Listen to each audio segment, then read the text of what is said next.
Hello everyone, in this video we are going to see about the definition of algorithm and what is recursion. An algorithm, the word algorithm comes out from the name of a Persian author Abu Jafar Muhammad ibn Musa al-Khwarizmi. He wrote a book on mathematics and he defined an algorithm is a method that can be used by a computer to solve a problem. This is what makes the algorithm different from the words such as process, technique or the methods.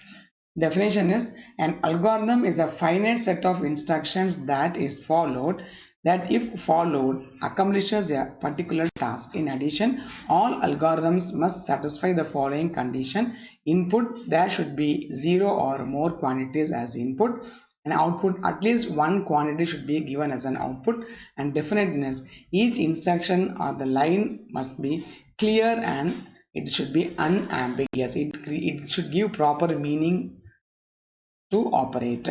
And the finiteness, if we trace out the instructions of the algorithm, then for all cases the algorithm terminates after a finite number of steps. That means the algorithm should not be infinite. It should stop with finite number of steps. Effectiveness, every instruction must be very basic so that it can be carried out in principle by a person using pencil and paper. That means the algorithm should be in such a way that a person should be able to solve the problem using the pencil and the paper method. Okay, it's not enough that each operation is to be definite as in condition 3, it also must be feasible. So we have to arrive the solution which is a possible solution.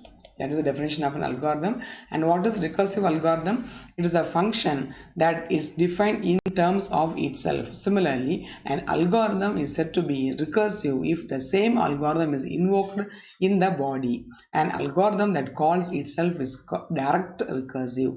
Algorithm A is said to be indirect recursive if it calls another algorithm which in turn calls A. These recursive mechanisms are extremely powerful, but even more importantly, many times they can express an otherwise complex process very clearly. That means here, these recursive algorithms helps to define a very complex process in an easy manner.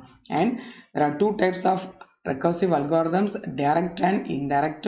What is direct? Means in an algorithm A, if it call itself, that is an direct recursive algorithm. If it is an algorithm A which calls B and then in turn it calls A, that is called as an indirect recursive algorithms.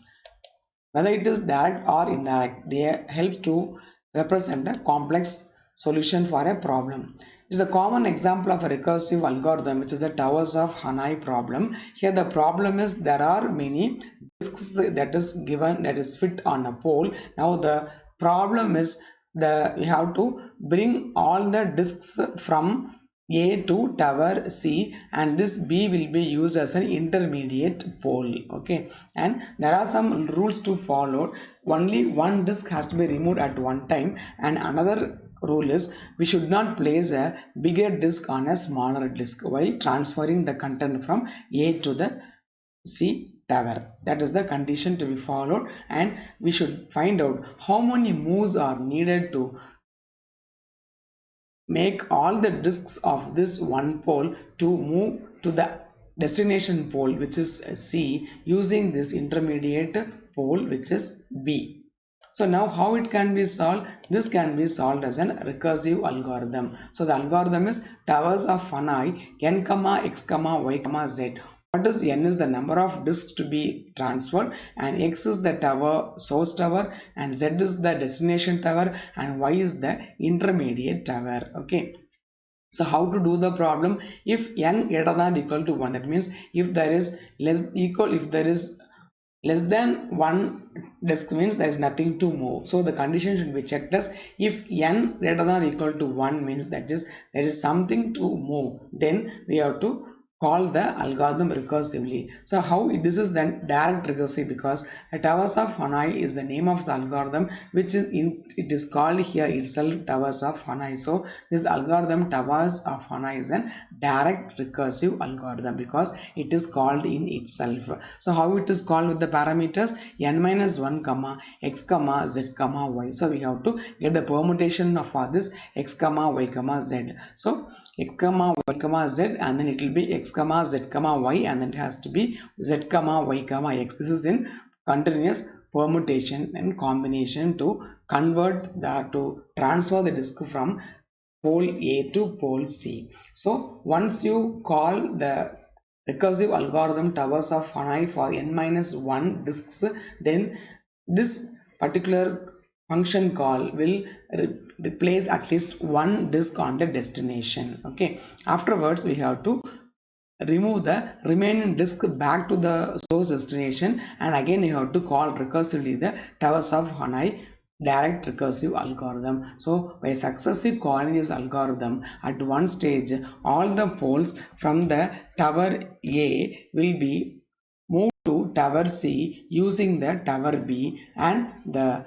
rules are also followed perfectly. Okay, so this is the example of an recursive algorithm, which is the commonly known example, the Towers of Hanoi. Now let us see the performance analysis. What is the question we need to answer in analyzing the performance of an algorithm? The first question is, does it do what we want it to do? That means, are we able to solve the problem really we want to do, and does it work correctly according to the original specifications of the task?